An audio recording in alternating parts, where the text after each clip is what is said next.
रविकांत बाबू।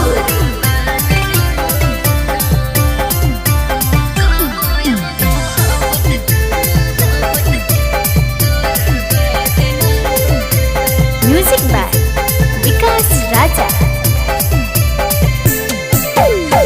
अब दुगो जिंदगी बर्बाद ना होता, अब दुगो जिंदगी बर्बाद ना होता।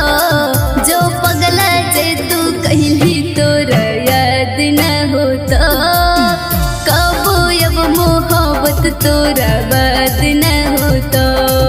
जो पगला जे तू कहली तोरा याद ना होता, कबो अब मोहब्बत तोरा बात ना होता।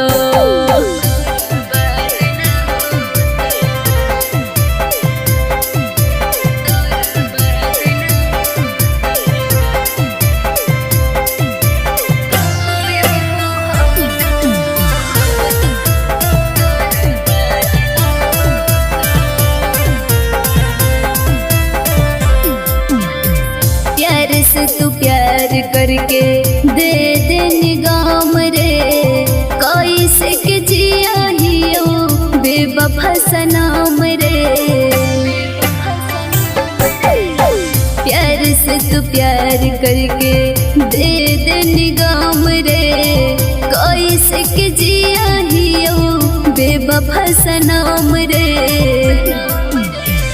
बर्बाद जिंदगी अब याद ना होता, जो पगला जे तू कहली तोरा याद ना होता।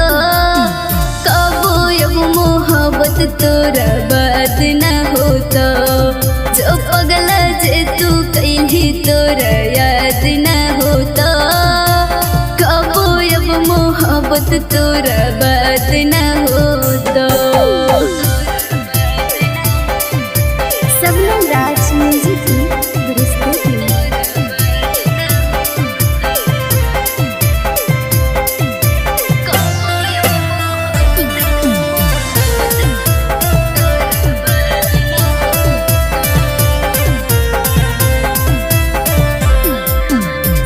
हाथवा में सिगरेट हो, अखिया में पानी रे, खत्म होई गेले सोना हमारो कहानी रे।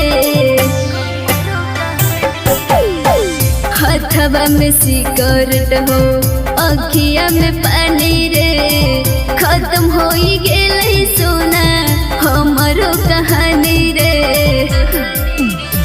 सुतनी हल हमरा जोरे याद ना होता, जो पगला जे तू कहली तोरा याद ना होता। कबो अब मोहब्बत तोरा बात ना होता, जो पगला जे तू कहली तोरा याद ना होता। कबो अब मोहब्बत तोरा बात ना होता। सबनम राज म्यूजिक की प्रस्तुति।